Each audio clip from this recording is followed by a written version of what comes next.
Okay, we're live. Welcome to the RG DFS Tournament Takes Podcast, Week 4 edition. I am your host, Chris Kirkwood, screen name Kirk D's, here with my two boys. First this week, I'm going to lead it off. I'm going to change it up a little bit here. Lead it off with former Millie Maker winner, MLB crusher this season, all-around big football guy, though. Goes as the Fantasy Bros, Bobby Gomes DFS. On Twitter at Bobby Gomes DFS. Bobby, what's going on? Welcome. Nothing. Happy to be here. Me and Kirky yesterday, we went over to Salvation Army, donated a little bit, so got good mojo going on for this week. So a little excited for week 4. Yeah, I appreciate that. Thank you. That we did do that. I gave away a boatload of old clothes that I've never even been worn, I don't think.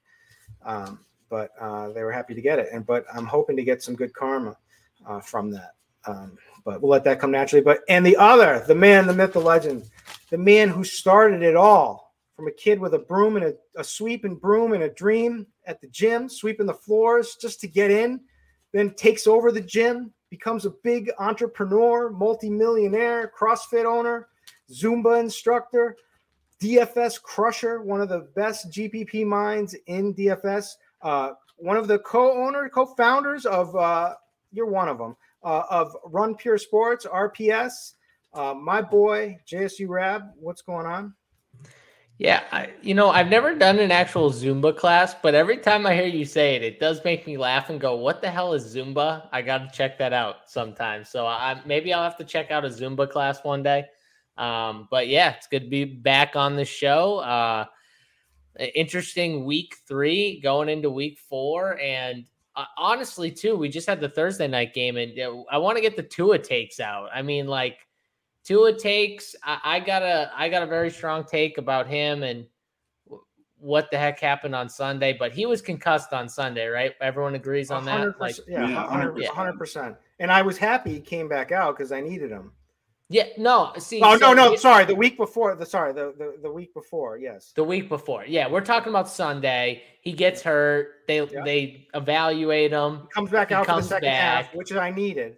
Yep. Yeah, because I had Miami money line. That was the bet. I gave it on the show, I think, too. It was my dog bet. I gave my dog bets have hit every week so far. Miami money line came through. Thank you for all the doctors who cheated and let Tua come back in so I could win my bet on Sunday. But that was terrible. And the fact that they let him come back in that game was really bad. It was a bad look for the NFL. It was a bad look overall. And then they compound that with the next concussion, which was awful to see. And the fact that they kept showing him hit the hands, the fingers. They kept showing it. Why did they keep showing it? Yeah, it was tough to watch. I feel like my girl was like, I can't watch this. She was like, and she left the room. Yeah. I was thinking understand. I think they kind of, during the broadcast, I think they not addressing the situation earlier on in the broadcast was kind of weird for me. Maybe they had to get confirmation if they could basically talk about how he had been concussed the week previously. But then I think they handled it pretty well, basically going into it. And I thought they handled it terribly by showing it 1,000 times. The NFL, there's no way he should be playing.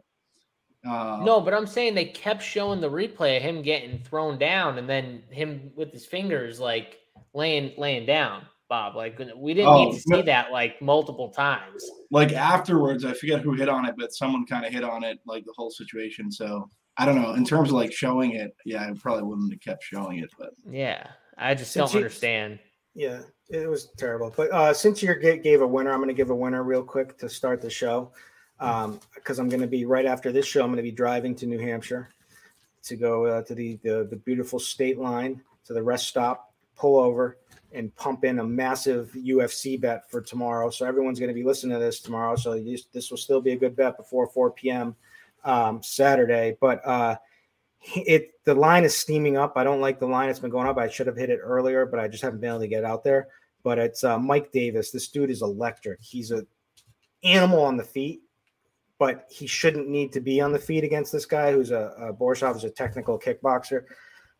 good striker, but if he should be able to take this guy down at will and just control him the entire match. He should have no chance of losing if he has the right game plan. But even if he does stand down the feet, the guy's an electric animal either. He probably knocks him out. But this is a Kirk all in play.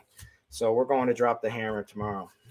What's his name again? I gotta make sure I get my bet in. Mike Davis. He's up to minus 199. So it's chalk. Like there's still value there. He should win this. All right, I'm in. I'm tailing. I'm tailing Kirk D's. It's not a dog bet, Kirk, but that's okay. I give him out. I give out plenty of dogs in UFC. Plus, trust me, I'm always looking for dogs. I'm just looking for the value play, regardless. I just want the winners. But I'll take the better price. But the lines has been moving up, and I wish I got it earlier. It was way too low, definitely. But anyways, it's a winner, and I know you guys are on Pure Sports like winners, right? That's right. I know Big T was giving out winners. I think it was right after the Monday night game. He told everyone bet the Bengals, easy winner. Bengals won. I don't know if it was easy, but it was a winner. That's all that matters, right, Kirk? At the end of the day, it's not how it gets done. It's all about the final score, and the final score was winners Bengals win, right? That's all it is. Winners win. That's all I know too. So yeah, that's and Tyreek's an animal. I mean, that's another thing. Like the guy is just a freak. That catch was insane. Oh my God! If he caught, I needed the last catch for him to bank showdown. It was only Yahoo, but it would have been 7,000. That last catch, the throw was terrible. I just needed I needed a half a point from Tyreek, and it was sad. I mean, okay. So anyway, let's talk about last week's results. I did terrible, but I had excuses. I had to go to a golf tournament for a friend that passed away, and I was in traffic all day. I had no sleep going into Sunday, and I spent all morning making Rainmaker lineups, which probably only had $20 of EV, and I left my Yahoo out to dry till last minute, and so but I had a good lineup. It just didn't work out. I want to know, does DraftKings give you guys any bump backs for saying Rainmakers multiple times on this show? How much money do you guys get in kickbacks? Nothing, from your but boys over John there? Aguilar is a good friend, so he appreciates. You got to stay on his good side. There you go. But anyways, so no, but what it was just stupidity on my part. So this week I get to sleep tomorrow night, hopefully, if my baby doesn't keep me up all night, and come in fresh, and I'm going to crush this week. I did crush showdown each game, so I almost made up for last Sunday. But anyways, how'd you guys do? Jesse, you want to go? I mean, I will go, but I do want to just hit up the comment section from last week, because I do like engaging with the people, and I actually love when people give respectful I wouldn't even say criticism. They just disagree, but it's respectful. You know what I mean? I don't like it when people are just freaking out, you guys stink or blah, blah, blah. You think this is going to happen? No, Jerome here gives a respectful disagreement. He says, which I don't understand though, because I think it was misconstrued what I actually said, but just to be clear, he says, I think some of the high-end running backs have higher ownership. You won't see the construction with 2 RB payups. You'll see a ton of double pay downs at running back last week. And he was right that you would see a ton of double pay downs. And the actual stud running back ownership was really low. And definitely the 2 stud pay up builds were probably even lower in ownership when you look at it. So he wasn't wrong. And so I'm giving him credit for actually being wrong. But what I said was, I would just prefer to be different within that same spend down roster construction. And that's where I gave out the Cordarrelle Pattersons. You have Devin Singletary, Josh Jacobs ended up being low owned. These are guys that ended up on winning lineups. So I'm not saying he was wrong. I'm just saying that that's what I said, just to be clear. I didn't say that spending up for 2 RBs was not going to be different or low owned. I just preferred not to go that route. And that's where it was. So I'm still going to give Jerome his credit. I like that he he gave his thoughts. I think more people should give their thoughts. If you want, I love the thoughts, comments. Once it goes up, I'm always like checking the comments. Shout out to Gator Nation, who said this is coming one of his favorite DFS shows. Our boy Don Yeezy always likes our content. Rob noticed Reggie peeking around the corner. My boy's solid picks gave my quote that I would roster head chopper at RB if he was on the slate against the Jets. We might have another situation. I would roster head chopper against the Jets. I'm in. I'm in with you. Solid picks. Yeah. Please leave comments respectfully. Hopefully, tell us what you like. Tell us what you don't like. But be respectful. Andrew, we're all just here to try to win. You know what I mean? But my guy Andrew, the last comment at the bottom, he was not happy about our Carson Wentz hate, I guess you would say. So would you guess where you would think he's probably somewhere in the DC area? Wouldn't you think? I would say so. I would say so. Remember that guy Big Easy? He used to do the same thing with Chicago Bears. Back when we started the show. Yeah, he was a nice guy though, Big Easy. He was a nice guy. Yeah. It actually that's how remember. That's how you remember people. I will just say that game was about as bad as you can look for Carson Wentz, the O-line, just the complete offense, and it was a total domination. The score doesn't even do it justice because the Eagles totally took their foot off the gas at the end, but my God, did they just whoop the Washington team. I mean, it was just a domination, and I told everyone on every show I did, I said, don't even look at defense. Don't even look at defense. Just play the Eagles. Take your double-digit fantasy points and move on. And if you played the Eagles, you were very happy. So hopefully a lot of people listened. Hopefully everyone played the Eagles. I played the Eagles on pretty much every team, and I felt very good about it. Relax on the defensive talk because Bobby is ready. Bobby, this is his revenge game here today. He's ready to have the great. I will say everyone loves Bobby's defensive segment. Yeah. It's become a thing on the show. So we gotta adapt, Kirk. So I can't wait till we're there. So he's gonna crush it this week. It's all I'm saying now I have to adapt and I have to give your game up. Yeah, owns Bobby's 5 defenses. You know what I mean? Like Bobby liked the Eagles, so I had to give him credit because he liked the Eagles, but he also liked a few other defenses. So I have to go all in on one just so I can own them with my all in play. And I have it. I have my team this week. I'll be ready when it comes to the defense. Yeah, we're not there yet. So all right. Week 4, we got 12 games. We don't have a ton of action for high totals. We got one total over 50 points, and that is the marquee game of the Bills -3 points at the Ravens with a 51-point total. Great game. A lot of narrative behind each defense. Like the narrative, the Bills secondary has been, has been decimated, and but they played pretty good in their game last week. Defense, and then the Ravens defense has just been in shambles, and they have not been playing well in the defensive. I mean, they let Mac Jones freaking light them up in passing. So, and Lamar is just playing outstanding football, like just a whole different level. Like if he keeps this up, then man, he's going to run away with MVP. But so that's the marquee game. Other than that, we've got 2 games with 47.5-point totals. We got Seattle at the Lions, which is kind of funny because this is like a gross game, right? Like we got Jared Goff against Geno Smith. We've got injuries to like the best skill players on the Lions with DeAndre Swift being out and Amon-Ra St. Brown being out. So there's a lot of risk here, right? This game has like the potential to go off, but also has the potential to bust. Wouldn't you agree? Potentially, I would agree. Yeah. And then we've got Cleveland -1.5 points in the Dome in Atlanta, 47.5-point total. Mariota's looking revamped. We'll get into that because he's going to be popular at QB. But I'm sure you guys will have some takes to that. Then below that, there's like 2 games over 45-point total, which is the Jags at the Eagles. The Jags are playing good, man. There's a lot of offensive weapons there.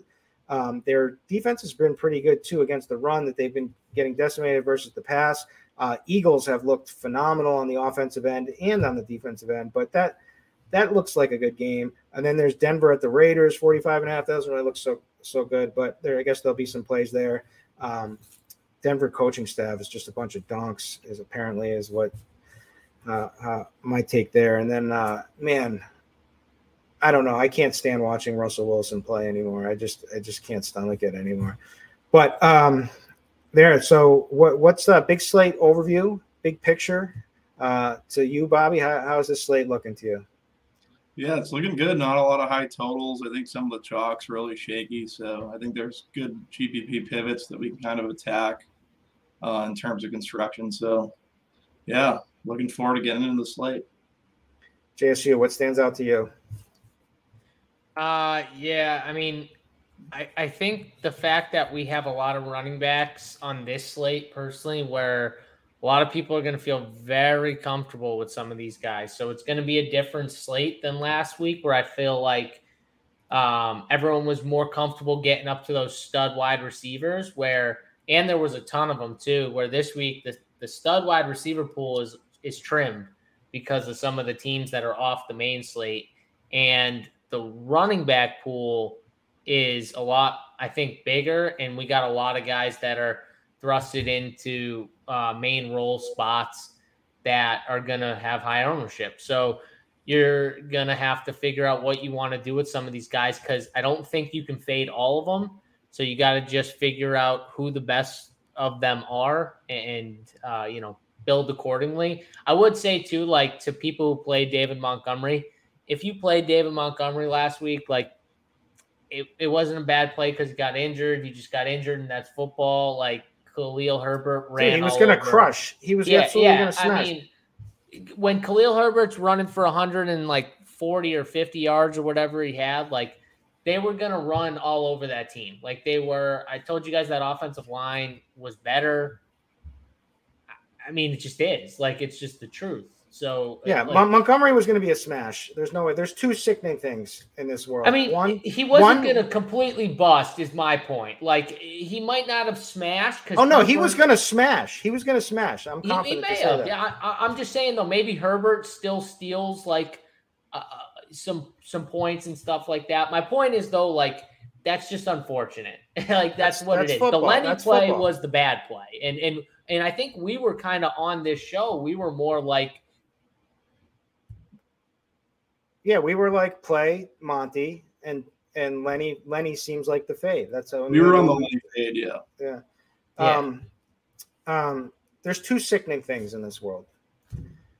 Number one is the amount of short shaming that's going on now. Did you see Blender the other day on the he short shamed Ship My Money or something? I mean, it's just sickening to see. I hate it. And then football. And then I got added into the conversation on Twitter. Me too. Someone had they had to add me too. I didn't see that. They at me. They at my guy Mangone. They added us both and said we're in this conversation too. First of all, listen, some of those guys, they couldn't literally throw me 1 foot. Like some of those guys, they're skinny. They're 5'9", 5'10", and skin and bones. Stop it. They can't. I mean, Bobby's a big dude. He could probably toss me, but like, I think I'd be afraid to get in the ring with you. I just wanted to let that out that it's sickening the amount of short shame that goes on in this today. In this era. Today in this day and age. And the other thing is Bobby's gotta sit silent during this conversation. Like he can't say anything because he's actually tall. Bobby's the other sick thing was like I finally had my Montgomery spot, and I was just gonna jam everything with him, and then he gets injured, and then it looks like all the Montgomery was the fade. People think they're right when Herbert absolutely smashed. Lenny somehow was on some of the winners too, which was the annoying part. Like nobody smashed but Herbert, like basically. Yeah, did you guys see the lineup with the kid who had Montgomery in the Millie Maker? And I think he ended up 4th, but it was the best like Montgomery lineup in the Millie Maker, and he ended up 4th. And I'm like, oh my, this is sickening. Like with a 1, and he was 4 points back in the Millie. Like that's just gross. And he tied with someone for 4th. They had a different team. It was like a completely different roster. You might say he came up just a little bit short, All right, there you go. Segue.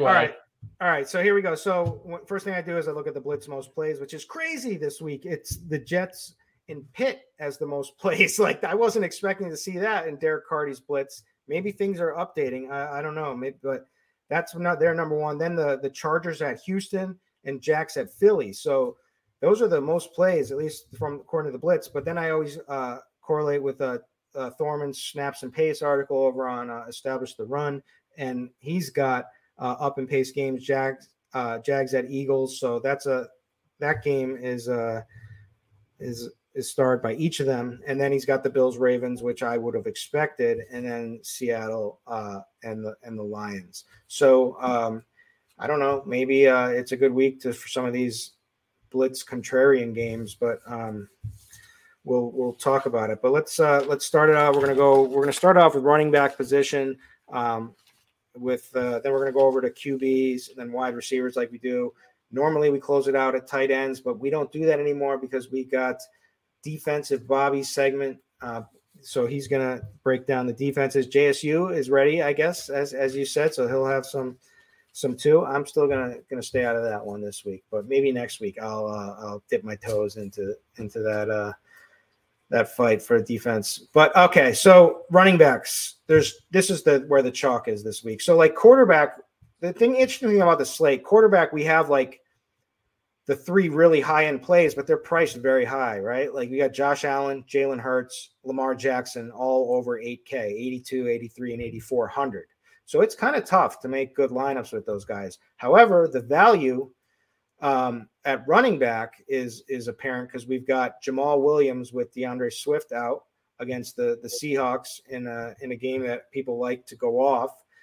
We've got Khalil Herbert, David Montgomery already ruled out again against the Giants, who are have been gashed against the run here. So they're 28th in DVOA versus the run.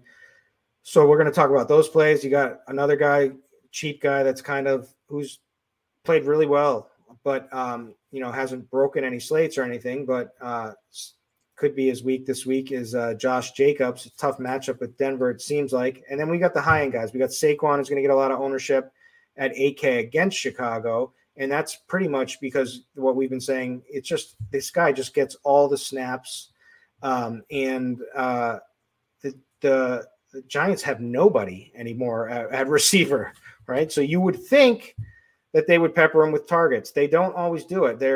I don't get it, but we'll see this week. Austin Eckler is in the mix. Jonathan Taylor is up there on the high end.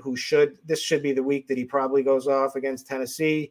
And then we've got a pretty stacked mid range too, with like Najee Harris, who I'm sure we'll have some interesting opinions there. Maybe some of us will disagree, but it's a matchup against the Jets, and I would play head chopper against the Jets. So Najee Harris, you're on the squad this week.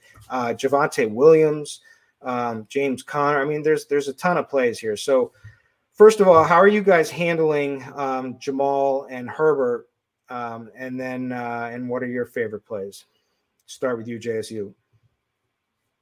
Yeah, so I've got some interesting takes on the Detroit side, but starting off with Herbert, I guess I feel like he's a good play. I feel like the Cowboys, who kind of stuffed it right down friggin' the Giants' throat and literally just said, we're going to pound the rock and you can't stop it. Like, they just did it. They did it. And I think the Bears could do that. I think it's going to be a sloppy game. There's going to be some weather in this game too. I think rain, some wind, not like crazy. I don't think it's going to be like crazy wind, but like, I don't know exactly what the rain's going to be, but I know it's supposed to rain a little bit. So the conditions on the field might not be the best, but I think Khalil Herbert is just a good player. I've been talking up this O-line for Chicago. I think it's just better than what people thought coming into the year. And I think people were kind of slow to see it at first, and now they're catching up to it maybe a little bit. I also think people think Herbert's just good. That's the other thing. So there's a little bit of both going on. But I got no issues with him personally as a DFS play. And neither Jamal. My thing with Jamal more is I don't think he gets like 70 or 80% of the work. I think that it's more like 55, 60% for Jamal. And I think Craig Reynolds gets the 40%-ish of the snaps. Now, I could be completely wrong here, but it feels like they really like this kid. He was getting snaps. They talked him up at Hard Knocks. I've seen him get run. He's actually decent too. I saw him last year. He was pretty good. They like him. And Jamal's a veteran. He's a veteran that they value too. They use him in goal line situations. You could tell they valued him if you just watched Hard Knocks. Like, he is a legit leader of this team, even if he's not the most talented guy, which I'm not saying that by any means. I think as a team guy, he is very valued. So going up against Seattle, right, I don't think they're going to feel the need to push this older, more tread on the tires type veteran running back who they value a huge amount of snaps. Now, he'll play the valued snaps when they get down in the red zone, which of course we'll want, right? Because it's against Seattle. Seattle's terrible. I said it last week. I'll keep saying it. I'm going to play people against Seattle. I'm just like, it's a rule. Like, every week I'm going to play running backs. I'm going to play wide receivers because Seattle's just not good defensively. Wait till you hear my defensive take this week. Oh, baby, I can't wait for it. If it's Seattle, I'm literally going to fall off this chair. But it might be anyways, Seattle. I think that Craig Reynolds is actually really sneaky for DFS. He's 4,700 on DraftKings, 5,100 on FanDuel.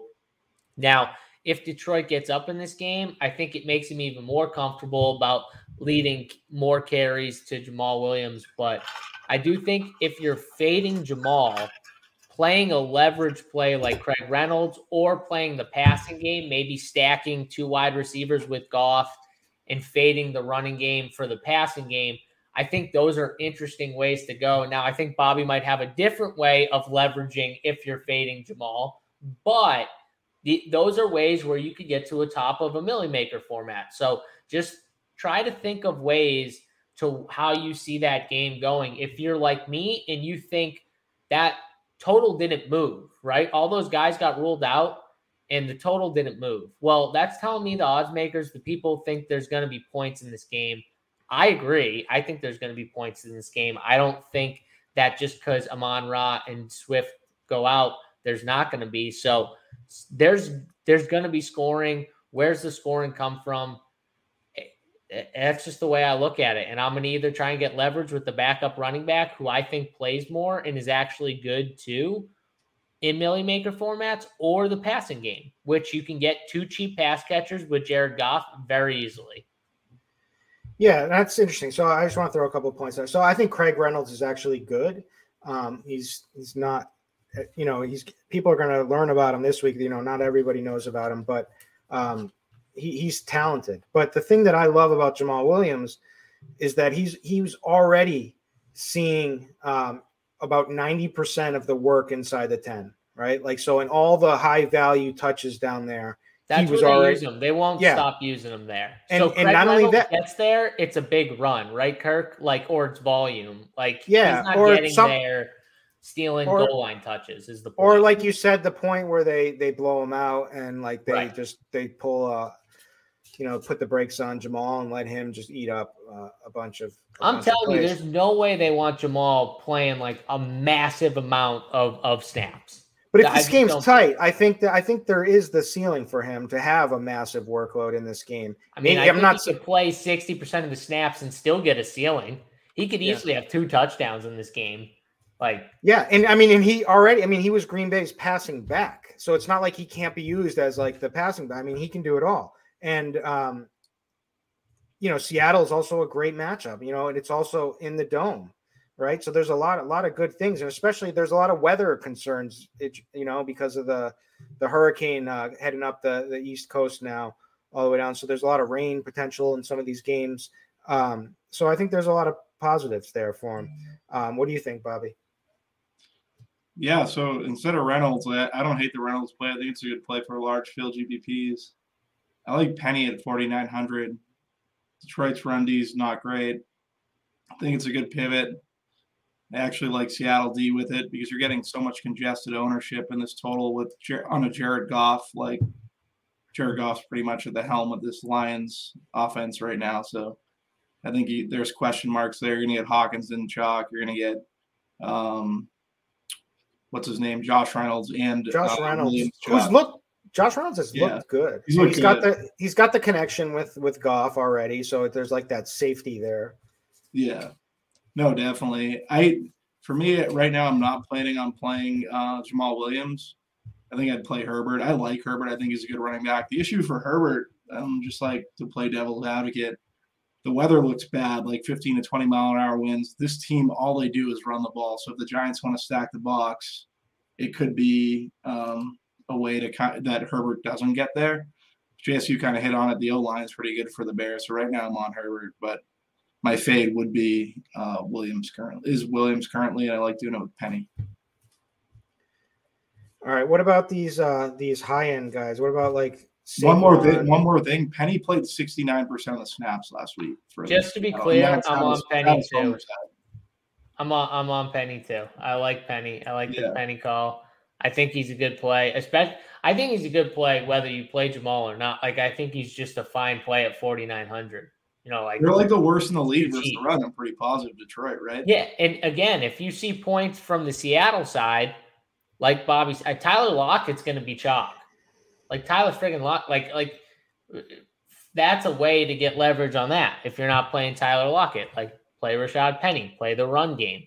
I'm with you 100%. And why does everyone automatically assume, like the big narrative right now is that like, oh, Geno Smith is passing a ton. The Seattle, they had Russ and all they did was run, and now they're passing a ton with Geno Smith, and he's actually passing it deep, and 44 passing attempts last week.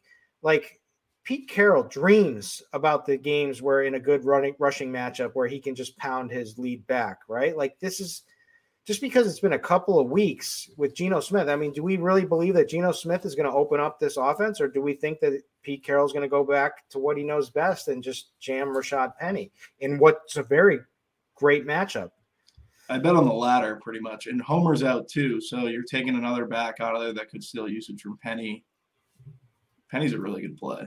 I said it last week too, and he saw less of stacked boxes this past week, but Penny's still like top 5 or 6 and just like teams that are stacking the box on like 25% of his like touches. So he's facing stacked boxes. He's still like getting some production, but that's one of the issues is like when he's out there, I think teams just do it. Like I think that's what I'm worried about with Herbert. They use the pass catching running backs when it's obvious passing downs, and they don't with Penny really give him that opportunity as much. So when is a team just going to fully stack the box on the Bears the entire game? You might see it from the Giants this week. Yeah, that's what I'm saying. But again, the Giants were doing that to but the Giants Zeke. Still suck. Giants were doing it to Zeke, and they were still getting 5 yards a carry, 5-6 yards a carry. Like, all right, no, I mean they're 28th in DVO versus the run. New York Giants 3rd in rushing yards allowed, 2nd worst yards per carry allowed, and it seemed like they, I don't know. I mean, it's obvious. You're right. They're not passing with Fields, so like it's. By the way, obvious situation. I got a question for you guys. Did you guys think Saquon looked good last week against Dallas? No. Just that big run, really. That's all he had, right? Yeah. Legit, it is the only thing you can think of, because outside of that, the Dallas defense played him so well. That defense is good, though. It is. I'm just saying like Saquon's good too. I think he's really good. I'm not saying that. I'm saying like he had a bad game, and what he finished with like fantasy wise. 22. No. Yeah. It was 22. Something like that, right, Kurt? Yeah, it was 22. He got 4 receptions. They don't. What drives me nuts is they don't just. Screens are so easy with him. Just get him in space and just feed him the rock. It's like, I don't care if you do like a play action run pass with him. You know what I mean? And just I'm at least happy he's getting like 4 targets a game. Like I would like it to be 5 or 6. I'm with you. Like, get him the ball as much as you can. If he doesn't get 6, his floor is so high with the target share that he's getting. If he doesn't get 6 in the game where they have no receivers left, they have nobody. He needs to get 20 touches a game. And they're going to stack. I mean, every team's going to stack now. I mean, what else are you afraid of for the Giants? But I don't know. I don't think it matters. They're still going to give him the rock.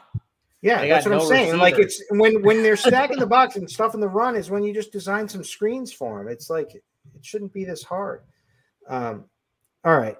So you guys have any thoughts on Josh Jacobs?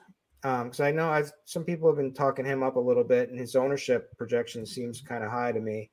I just can't play him at that ownership, right? Like, he needs a winning game script too. Do you think that they're going to be winning? They haven't been winning football games, so it's just like he's fine at 50. I like Dameon Pierce again versus the Chargers at 5,600. I think he's kind of interesting. I got my Pierce game. I'll come back. Chargers always been bad at stopping the run, though, right? Or not? Chargers defense is weak too now that they lost Bosa and who was the other kid they lost? Not Slater, the tackle. I'm thinking of the other defensive guy. Their whole team's banged up. No, I'm going to find it out right now. Patterson's in that range too. I think. I love Cordero Patterson, but he's a little dinged up. But no, he was last week's play. We'll come back to him too. We'll come back to those guys that pop for 30. Cordero Patterson has popped for 30. Hasn't he popped like twice for almost 30? Yeah, 25 fantasy points in 2 of the 3. I think he's good leverage off like Mariota stacks. Or you play him in Mariota stacks. Mariota stack. Yeah. I mean, I'll tell you right now, I'm playing Najee Harris, and I hate Najee Harris. Oh, my God, I hate him. Full disclosure, I picked up his Elite Rainmaker card, so I'm going to have – I got to play this guy. But no, this is against the Jets. I would play anybody against the Jets. The concerning thing for me here is that his routes have been way down this season, without Big Ben. And I get it. That's a major concern. But I have a feeling this is the game where it's all Najee. So I will tell you, I got a bet. Big T, 20 points. He doesn't think Najee cracks 20. He's not on the Najee train. I'm on the Najee train this week. I think this is a perfect spot to get on Najee, and he finally breaks through. He's had like 12, 13, 15 points this year. He's going to get us that over 20. He's going to get us 25 here. One of the other guys I did show us at 35. I was like, easy now. Okay, let's get 25. Okay, let's be happy. Let's not get too greedy here. If he gets a touchdown, he's hitting 20 points this week against the Jets, fantasy points. I think so too. I might hit him up. I might have to hit up Big T for some giblets. Oh, I don't take giblets from my friends. That's a rule. But we do it for fun. You know what I mean? We like to talk shit. But damn, that sucks because he takes it from me. He'll take it from me. So loyalty! Look at that. You hate to see it. What I was gonna say though is I do think there's points in that Jets game, and I think that's one of the few hot takes that I'll have that I don't think people will be on. Is I think that there's gonna be points scored in that game from both sides. I'm going to play some Jets. I'm going to play some Steelers. I like some other Steelers. I think Najee's my favorite, but I like some other guys too. So I think that game's really interesting for DFS, honestly. Yeah, he's my boy. The funny thing is no one's going to mention Derrick Henry, right? Like he's 8,300. I mean, I get it, but like he's the type of back that could go off, What else is there down here? There was somebody else. Jonathan Taylor over Derrick Henry for every penny. Oh, for sure. But like for GB, obviously I like JT first. But but at that ownership, I mean, Derrick Henry is appealing to me at that ownership. What's JT's ownership though? It can't be too high, right? He'll be the highest. Or no, he'll be below Saquon. But he's I'm looking everywhere I've seen it's somewhere around 15%. There's too many good running backs in the mid tier. It's kind of tough to see Jonathan Taylor getting higher than 15%. And I can honestly see it at the end of the day where it's more like 10, just the way people are building and lineup construction. So the problem is we don't have those elite wide receivers on this slate except for Stephon Diggs. We don't have those spend up receivers to kind of get some salary. So it's still going to, like, people are still going to spend up for some of these running backs. But that's the thing. We don't have like the Cooper Kupps, the Justin Jeffersons on this slate where people can spend $9K plus on a wide receiver. Oh, yeah, we missed a back. I think it's pretty interesting. AJ Dillon at 6K. I think they're going to be winning. You're playing that game. I think you would play AJ Dillon. AJ Dillon's they're going to be killing the Patriots, dude. He's going to be the lead back in that situation. Like, okay, here's my take on that game. This game is going to have. I mean, he's going to get a lot of rushes, but this game is going to play so slow. Like, this is Brian Hoyer, who is just going to hand the ball to Ramondre and Damian over and over and over again. And I think they'll have some success. And then I think on the other side, Green Bay is going to do the same thing because they're not going to need to do much. So I just worry about total play volume in this game. And then you got both backs too to worry about. So it's like, I get it. I get it. Bobby's not playing no one in this. I'll play 39.5 total. Definitely. Oh God. I might even play Tanya. No, I got one. So you said Stephon Diggs, right? And he led the Bills in targets last week. But you know who he tied in targets? What do we make of Devin Singletary in his 11 target game against Miami? I could be in. He looked pretty damn good. But what was it? Just like it could be anybody on the Bills in any given week, or do you think that this is I mean, look at what Baltimore gave up last week to the Patriots. I mean, the Patriots did whatever they wanted. Mac Jones threw for over 300 yards. I think it was like 321 yards before he got hurt. Ramondre Stevens and Damian Harris had nice little games on the ground. The Patriots really did whatever they wanted. I could see the Bills coming in and doing whatever the hell they want. Literally running the football, throwing it. And by the way, I don't think weather is affecting. I don't think 15-mile-an-hour winds or whatever it's going to be is affecting Josh Allen throwing the football. Like, I don't know if you guys put any stock on like the weather or anything when it comes to like stud quarterbacks. Dude, like I watched on Twitter. I watched some guy stand out in the middle of the hurricane and rip a bong hit. Did you guys see that? No. He ripped a bong hit in the middle of the thing. So that's it. I'm never worried about weather. He debunked weather. He debunked the wind. You know. I'm not worried about it. I'm in on Devin Singletary though. I think he's the guy they want, and Josh Allen prefers. And yeah, and 11 targets. So it's like, I mean, certainly it could happen again. All right. Anyone else we should touch on?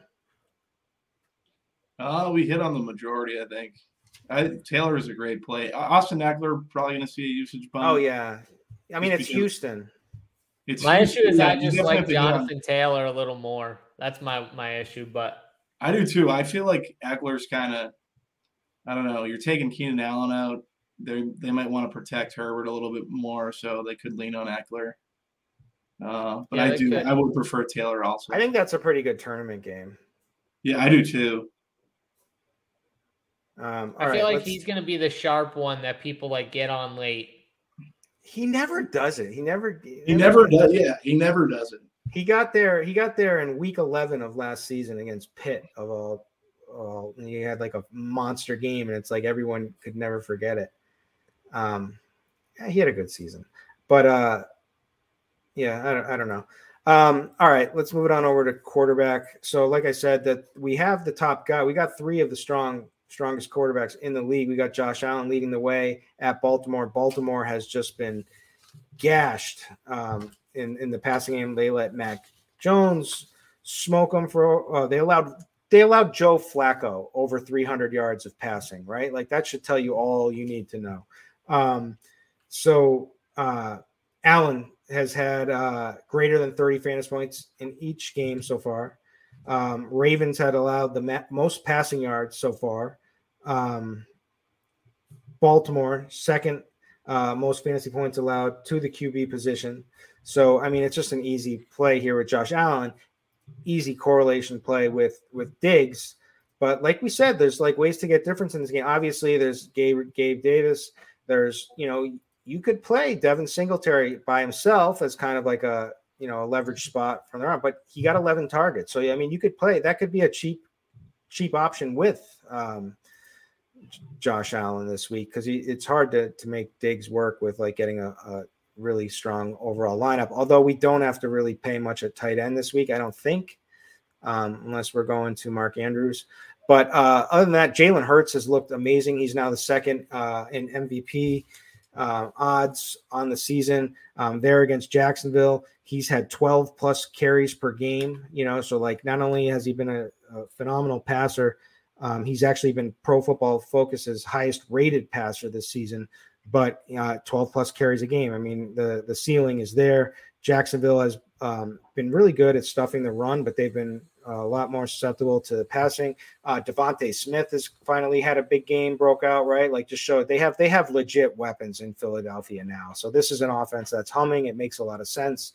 Other than that, the other guy is Lamar. He's going to be the least owned. He's going to be low owned this week. And then this is crazy, right? Like he's coming off of a 48 fantasy point, followed us it up with 43 against Belichick in New England. And now he's going to be at least the projection, a bunch of the other sites and RotoGrinders and the Blitz. Everybody seems to have him right around somewhere around 5% ownership. So what's your take on the high end guys to start?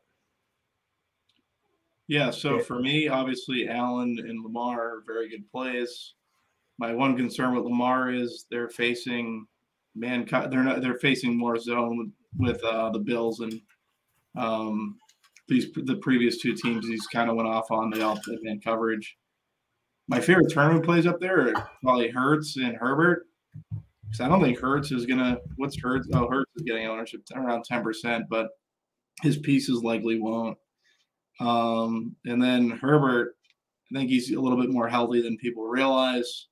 I do like stacking with Eckler. There's a nice play. DeAndre Carter down at 4K. You can kind of play sometimes in large field GBPs. Gerald Everett's there. I know Keenan's out, but I think, I like Herbert a little bit. That's pretty much it for me. Like I don't like paying down at QB this week, so I think I'm probably sticking at the higher end. JSU. Yeah, quarterback. I mean, I'm trying to keep this a little simple. I do think that Josh Allen's just overall the best play. If I should just pick one, you look at what Baltimore's defense is it's been getting destroyed every which way possible. And coming off the loss to Miami where Josh Allen, let's be honest, he lost the game. Should have won the game. Bills played scared at the end. I talked about this a little bit, but they tried to run the football 3 times in a row and they had the ball at like the 2-yard line or whatever it was. They got stuffed again and again because they wanted to bleed the clock. They didn't want them to get the ball back. They wanted the time to roll. They got cute. And then Josh Allen misses the wide open receiver on 4th and 2 for the touchdown. Nothing's telling me, though, that if you just played it normal and gave Josh Allen 4 chances to get that ball into the end zone, he doesn't score on one of those 4 chances. Like, he would have scored, they probably would have won, and that would have been that. But the Bills didn't. So Josh Allen's coming back. He's going to be the spend up I think we all want. I got no issue with Lamar if you want to play Lamar. I just have Josh Allen a little ahead of everyone at the top. And then Mariota, to me, looks like a very easy value play. We're still waiting on Myles Garrett news, too. So that's something to monitor with Cleveland because I think that's big news for the Cleveland defense. If he were to be out, that's huge for someone like Mariota and that offense because I do think we see points in that game. And he looks like a very clear value play. My off-the-board quarterbacks, I'm trying to keep my quarterback pool small. And I'm not even a fan of this guy either, which is going to be weird because this will probably be the only time I ever play him in DFS. But I do think there's points in this game. I think it's a sneaky game stack. In only in Millie Maker formats, I will play. Don't say Mitchell Trubisky.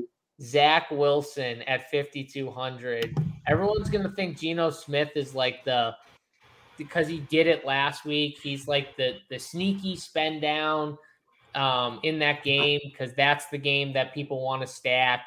So they play Geno. I think Zach Wilson's kind of interesting. You've got Tyler Conklin at tight end. Corey Davis, who before the injury and stuff, he liked Corey Davis a ton. They had good chemistry, it seemed.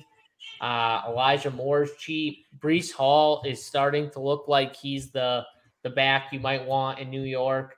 And then I think there's clear run backs on the Pittsburgh side. Najee, if you want to spend up for a Deontay, you can. He's only $6K. But I think George Pickens is another sneaky play. He's 3,800. He's playing 75+% of the snaps. And he looks like a stud. Like, he just looks like he's going to break out one of these games and have a monster game. And why not against the friggin' Jets? And they're going to have all the attention on Deontay and Najee. It smells like George Pickens or one of these receivers could have a big game, but I do think George Pickens is really sneaky. So that would be my sneaky take on this quarterback side, I guess. I love it. And you didn't mention the Wilson to Wilson connection. Yeah. Zach to Garrett. I said receivers, my bad. I should have said the Wilson to Wilson. But Pitt 27th DVOA versus the pass. I think you just do Najee, or you could do Deontay Johnson. With TJ Watt out, that defense is going to struggle all year until it's going to struggle. I hate Zach Wilson though. I literally hate Zach Wilson, so this pains me to say it because he's dare I say he's a little short. Oh, you had to go there. Is he? What? I want to see his height. I want to see. Pretty sure he is kind of short for a quarterback, right? I don't think he's that short. Wrong. Like, can't believe you got me playing Zach Wilson. Oh, he's 6'2". 6'2". All right, so he's actually 6'1". I always he plays much short. Yeah. His Tinder profile it says 6'2". Okay. All right. I like that though. I like that game too. And no one's they're just not gonna end up going there. I'm telling you, Najee. I'm so happy that you're on the Najee play because that makes me feel a lot better. I'm on it. It's all right. So Bobby likes some of these, or did you say you didn't like any of these? So Mariota's again for tournaments. Like I think you can consider Mariota and cash. I get why people are going to play him. Like I like Drake London a ton. Kyle Pitts. I like Drake too. But yeah, I kind of want to spend up at quarterback this week. I do like the Wilson call though. I think that's very sharp. He leads the league in QB red zone carries. So like over like Josh Allen and stuff like that. So like he is a threat on the ground. He's also been deep passing, which he's never done in the past. He's third in air yards per attempt this season. These are some of the things that people are saying out there. Cleveland is 21st in DVOA versus passing. So it does make sense. It's also in the dome. In the dome, right? Yeah, clean game environment. At home, and he can always break a big runoff too. So I get it. Geno Smith, I just can't see Geno Smith. I just can't. I can't play Geno. Geno's just Tyler Lockett just seems like bad chalk. Then there's Derek Carr. There's Jared Goff. There's no one's talking about Justin Herbert. I don't think, because everyone's scared of the rib. But he had 45 passing attempts. He didn't have a good game against Jacksonville, but certainly could have a better game against Houston, wouldn't you think? Plus, I like Herbert a bunch. Plus, it's easy. There's easy stack pieces. Mike Williams with Keenan Allen out. There's also you could play him with Eckler as well. You don't have to, but you could. You could play Gerald Everett, in a week where we're kind of struggling for tight ends, right? Like that could be a kind of a nice tournament play, I think. Carter is also in the 4K range. I for some reason I'm stuck on DeAndre Carter. I just want to play him in large field stuff. Play Joshua Palmer. Palmer would be the guy, I think. Granted, I've got Rainmaker exposure. Yeah, there's All a right. bunch of. I like Herbert's options to stack with definitely. Let's keep it small at player pool, right? Like we don't. I don't want to play Russ. I don't want to play Kyler. Carolina defenses looked pretty good. I don't want to. I'm done. I tried to galaxy brain Daniel Jones the other week. I'm done with that experiment. Yeah, so I think we keep it kind of tight. So anyone else you guys want to mention, or are we moving on over? Move on over. All right, wide receiver. That we don't have all the high end. We don't have Justin Jefferson. We don't have Amon-Ra St. Brown because he's out injured. We do have Stephon Diggs, who's an absolute beast, right? Had a bad game with 11 targets, 74 yards. That's probably his floor, right? Like of all games. Did have just about a 48 fantasy point game against Tennessee, almost hit 30 against the Rams. So certainly, Josh Allen's number one weapon. This is the game that has the highest total. There's a lot to like. The other guy we have at the higher end that's not going to get as much love would be Devontae Adams, coming off of a poor 2 games, actually, right? Like started off hot as can be at 33 fantasy points in the opener against the Chargers, then has pretty much a dud against Arizona and somewhat of a dud against Tennessee. It is a dud against Tennessee when you see what Stephon Diggs did to Tennessee and then followed up with what Adams did. But we have then there's that Tyler Lockett chalk who we're going to get into.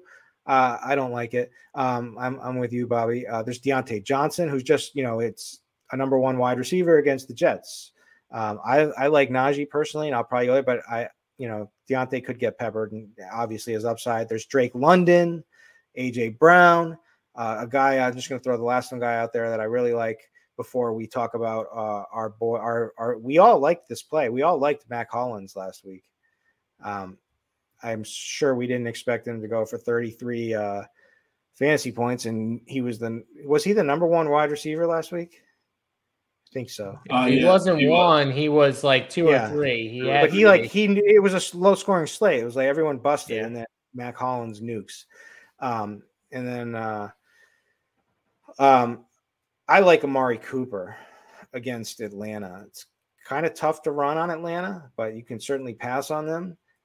He's coming off of 2 good games now, and it's like they're like 2 quietly good games, right? Like it doesn't seem like Amari Cooper is like a sexy play this week, but he's cheap. He's 6,300, 226 point, 26 and a 28 fantasy point game, big game after big game, and I like this game this week as well. So, and it's in the dome, so like this just seems like a good spot. But what are you thinking, JSU? Yeah, so first off, I have Stephon Diggs to me just seems like so safe, and he's got a massive ceiling. So I got no issues with spending up. I also do like that the spend up wide receivers failed last week, which hopefully will keep the ownership of those type of builds down this week. And maybe that's where we go right back to on some of our builds is spending up. The problem is the pool shrunk of the spend up wide receivers. So you only have like 5 or 6 of them. And they're not like super expensive like we saw last week. So it's a little different, but I still think it's viable. So Stephon Diggs has to be the number 1, but I love AJ Brown. I think this is an AJ Brown week. Everyone saw Devonta Smith last week. If you're just gonna jump on Devonta Smith after not playing him last week, you're just doing it wrong. I think you're just trying to ride the train that already took off, and you're trying to like catch up to it. Don't do that in DFS. That's a terrible way of thinking. And that's how most people get burned. Like if you didn't play AJ Brown or Devonta Smith, then I think it's fine. Just pick your favorite one. But if you were on AJ Brown last week, like I know some were, go right back to him. I think he's going to absolutely destroy this team. I think he's going to have a monster game. I love him this week. He's going to be one of my highest owned receivers for sure. And then, like you guys said, I'm in on both Drake London and Cooper. I think they're a nice secondary stack too. Even if you don't play Mariota, you could still play those 2 guys and get a piece of that game within your build. So I do like that. That I I just love think that. Amari Cooper might be like the best route runner in football that no one even thinks about. Like he's just What about good at running routes. just Cordero and Cooper? CPAT and Cooper. I'm not good. I'm not jumping back on the Patterson You're train. done. I'll wait You're until cashing next in. week. You're cashing the ticket. I cashed in week 1 and week 3. I'm cashing out, and I'll come back maybe next week. Well, maybe we'll see him next week. Maybe so. It's like playing baccarat. It's you just follow the pattern. That's it. All right, but I do like that. I mean, so if Drake London's the play, I mean, I do like the secondary stack of like, filling out, having your other main game stack and then just doing one piece of each side of that game. I mean, that makes a ton of sense with Amari Cooper and Drake London. Or if you want to get fancy and maybe this is the week that Kyle Pitts finally does something. I don't know. Is it possible? God, waiting on him is killer.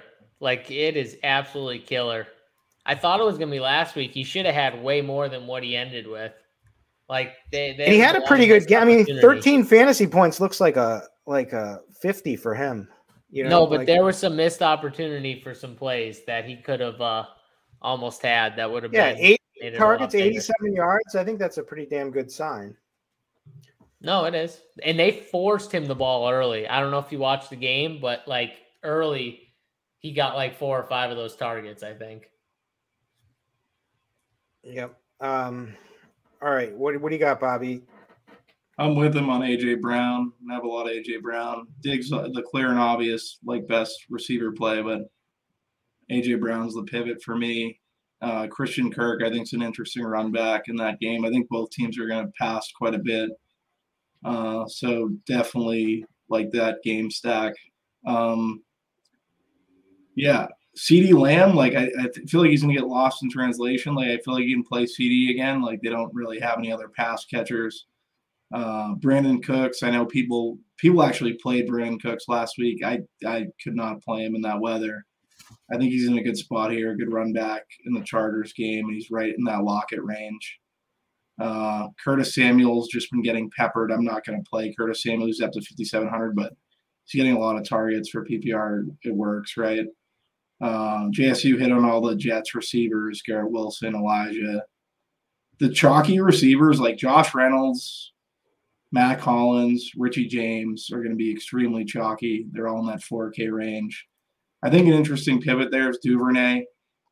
Where's Duvernay? Did Duvernay move up in terms of his – he might have moved up a little bit. He's like 4,100, I think, he's like 4,100. Yeah, he's in that high total game that everyone wants to play. I think he leads the league currently in touchdowns from the wide receiver. He's good. He's always very good. He's been he's always been their special team star. It's like he's talented. He's good. And I think he kind of fits what Bateman is gonna struggle. I feel more in this game just because of how they play their coverage.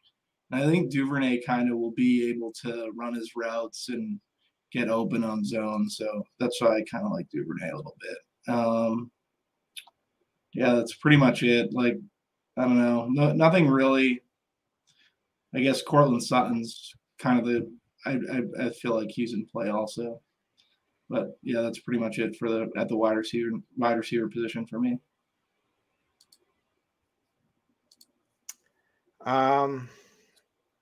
We didn't talk about Christian Kirk. We did. Bobby brought him up. Thanks for listening, Kirk. Sorry, I was reading something. Kirk, you're supposed. Yeah. How did you miss that? Supposed to be leading the ship, Kirk. I mean, come on, man. Look, I'm so tired. I am so tired. No, I hear you, man. I'm exhausted too. So again, I do think though that if you're not paying up, some of these guys in the mid tier, Khalif Raymond's going to be an obvious play, right? He's going to be cheap that people look to for salary savings, right? I think it's going to be Richie James because they're out pretty much every wide receiver possible.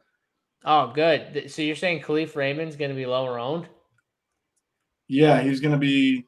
Yeah, he'll be the lowest owned out of Matt Collins, Richie James. I like Matt Collins again. I like Josh Reynolds. I'm fine with going back to Matt Collins. I'm just saying he played 97%. He's going to play the St. Brown role. which I think he does on a lot of it's just a role Jared Goff likes. Like St. Brown is good. I'm not saying but it's a role that he likes. And I think if he's stepping into it, he's someone that people should look to at. I think he's going to pepper Josh Reynolds.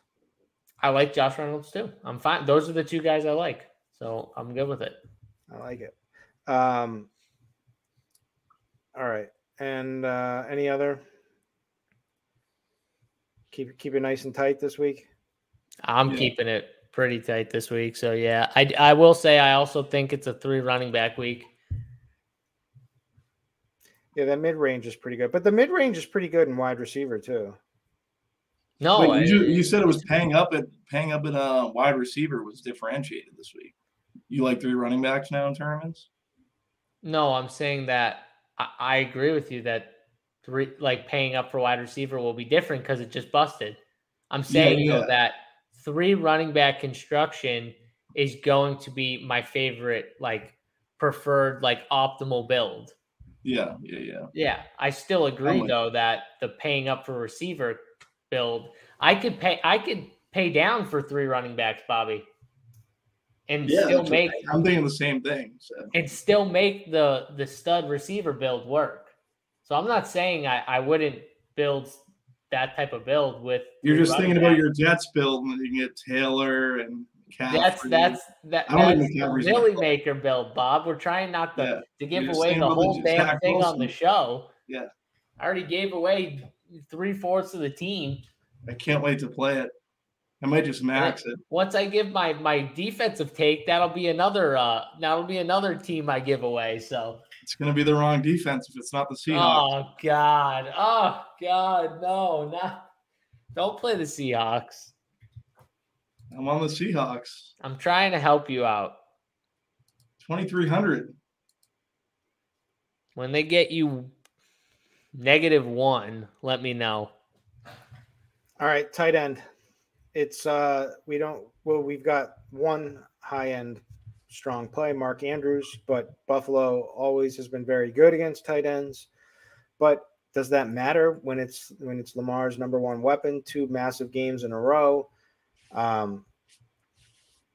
It's such an easy pairing with Lamar, at least for tournaments. TJ Hawkinson is going to be chalk, but the opportunity is there for him. The talent has always been there for him.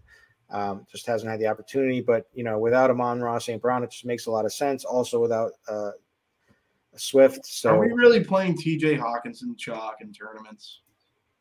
I don't care. I'm back on Bobby's side now.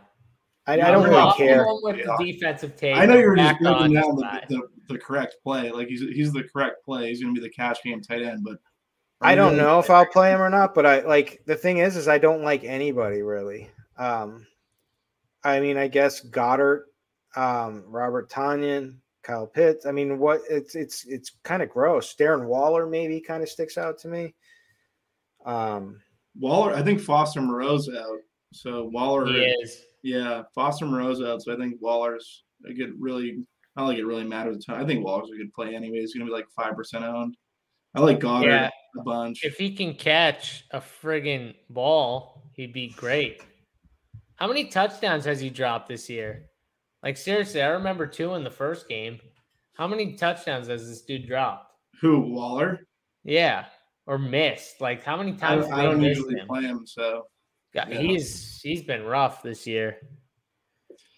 Goddard, I was extremely exhausted last night, and I was like, he's the highest floor/ceiling combo on the slate for 10. Yeah, I just read Bobby's lineup HQ blurb, and it just told me to play him because he has the highest floor and ceiling. Yeah, I don't think Manzi was too happy about that. Over Andrews. Over Mark Andrews. I just meant in his range, Freiermuth's in that range. Everyone's going to play Freiermuth. I was just up all night, and it was the first thing I see in the morning. But Goddard's going to be pretty low owned, so fits the Hurts. I had a great build last week, and with Devontae, Hurts, and Goddard, and then Goddard got hurt right away, and it also had Dalvin, and he got hurt. It was it had so much potential, and it was just. What could have been? I don't really care about tight end. I don't know. Those are like every guy I named is like the guys that I'm considering. I'm not really like stretching much farther. I don't know unless you guys give me a play that like somewhere else. Maybe Bellinger. You could play Bellinger. I don't know if that's like I'm worried about like the weather there. And Cole Kmet, 3,200.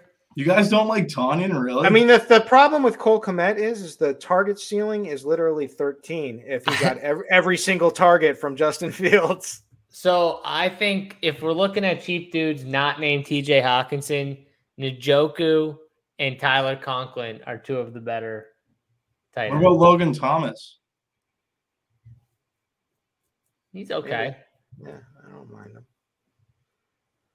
I don't know. No Tanyan attached to Rodgers. I don't want to play that game, Bobby. Like I'll let you play. I think if anyone's in playing that game, it's like Stevenson. Oh, it's Dylan. Dylan's the best player. Oh God, don't play. Stay away. I'll play Tanyan. I'd play Tanyan because he's cheap. You know, it just takes one. Fine, play him. That's actually better. Play the cheap dude. Don't play anyone else. Pats have been getting killed by tight ends. Pats have been getting killed by a lot of them. It's easy. I mean, when you don't pay your players, Andrews. I think the problem with tight end is maybe we should just be spending up for Andrews and not talking about it. I mean, it's going to be like so obvious, right? So like it's like, okay, we've got cheap running backs. backs. There's no weather concerns in that game. Here. Let me pull up the raw. I know we already talked about Allen and the wind. We're not 20 miles per hour wind, stronger gusts, chance for rain. But tight ends are usually fine because it's more like the deep. It's more like the deep. It's more like the deep balls. I don't know. It seems like every game's gonna have bad weather. You know what? I have been betting unders my whole life on rain and like wind and snow, and I lose every single freaking time I do that. All right, we're betting the over, baby. We're doing it. Yeah, when they say under, we go over. That's how we do it. That's it. I like it. No 20-mile-an-hour winds messing with Josh Allen's throws. That dude's got a strong arm. He'll be fine. All right. Dun, dun, dun, dun. We are at our favorite moment of the show, our favorite segment, the Bobby Gomes defensive I'm going to either be like a genius with this call or just an absolute idiot. But keep introing me, Kirk. I liked where that was going. I mean, no, it's done. AKA Bobby Best Ball, AKA Bobby Rainmaker. Seahawks D 2.3K. You going up against all the chalk? I don't know. I feel like it's a good GPP defense. Chance, you give me your D. That's what you worked on all. That's what we worked on all week. Well, I could say like, I don't know. Arizona's going to be popular. The two defenses in the Herbert and Saquon game will be popular. I don't know. Defense is kind of spread out this week. I feel this is crazy. My defense isn't even going to be popular. The Packers. Do you like the Packers? You're going to play the Packers? No, I don't like the Packers. Get out. I'm not paying $4,100 for the Packers. Oh, let me guess. Washington. Gross. No. Damn. But you got the right game because it's the Dallas Cowboys. I'm coming back after you, Andrew, and I'm coming back after your Washington Commanders or whatever their damn name is, the football team. Yeah, the Cowboys are 2 weeks in a row. Micah Parsons, just take your 3+, 4+ sacks that the Cowboys are going to get. Carson Wentz is going to go blackout for two quarters at least. Micah Parsons is going to run through half the offensive line. DeMarcus Lawrence is going to own people one-on-one again like he's done this year. It's just so good. And then Diggs is going to sit on and probably catch one interception and take it to the house. Like Carson Wentz against the team in Dallas who's just hunting for turnovers and just destroying offensive lines right now and mauling them. Yeah, this is not a good spot for Mr. Wentz. So give me the Cowboys. What do I get on this bet? I'm still taking the seat. I think that you're not taking the Seahawks over the Cowboys. Bob. What can I get for odds for like? Oh God, whatever. You don't need odds. Have some cojones. Have some conviction in your. There's plays. It's a 3-5 defense versus a 2-3 defense. They have to get plus money. What are they on Can you FanDuel? find a defense near the Cowboys? Come on, find a defense near the Cowboys. No, the Cowboys are the best defense. You sold me, but I'm just saying, like. Well, the ownership's not saying that. There's literally 10 defenses projected higher than them. I like the Cowboys. All right, Yeah, the Steelers like the Cowboys. The Steelers would be like the offshoot. I think they're going to be chalky though. JSU versus Andrew. I can't wait till next week. It becomes the head-to-head challenge. The head-to-head challenge. Andrew's going to be back in the comment section, not happy. He's going to be very unhappy. He's going to be upset, dude. Done. He's not going to be happy. All right, are we good? We got to do our favorite stacks for a large field single entry GPP or three entry. I got a crime baby, so I'm trying to hurry this up, but go, Kirk, give it. I'll go last. JSU started off. All right. Well, I already talked about this team, so I might as well give it for the low-owned segment. But the New York Jets and the Pittsburgh Steelers. Even if you don't want to play quarterbacks, you can still easily stack up this game in the midst of a lineup construction build, like with a single stack with a quarterback. You can play like the running backs with like two pass catchers, like do something like that. But I do think points are in this game. I think the game's lower owned. I like this game. So I'll say this game is the low owned game stack for the people. Bobby. Yeah, I'm going to go. It's tough between the Chargers and the Eagles. I'm going to go the Eagles, like Hurts, like AJ Brown, like Christian Kirk, like that game stack. I'm basically lying if I say I like anyone. You know what I'm going to say? I'm going to say take the other side of the Eagles game and go Trevor Lawrence and I think that's a good call. Match that up with Christian Kirk and bring it back with either AJ or Devontae. You guys like AJ a little more. I probably like him a little more too. So I think that would be the way to play it. And then layer that in with the Amari Cooper and your I'll say Kyle Pitts. You have Kirk's tournament team. I'll say Kyle Pitts there for the instead because we don't like anyone at tight end, right? So why not? Like if we're gonna get 5 points and everyone else is gonna get 5 points, it may not even matter. But at least he could go off. All right, I think that's a wrap.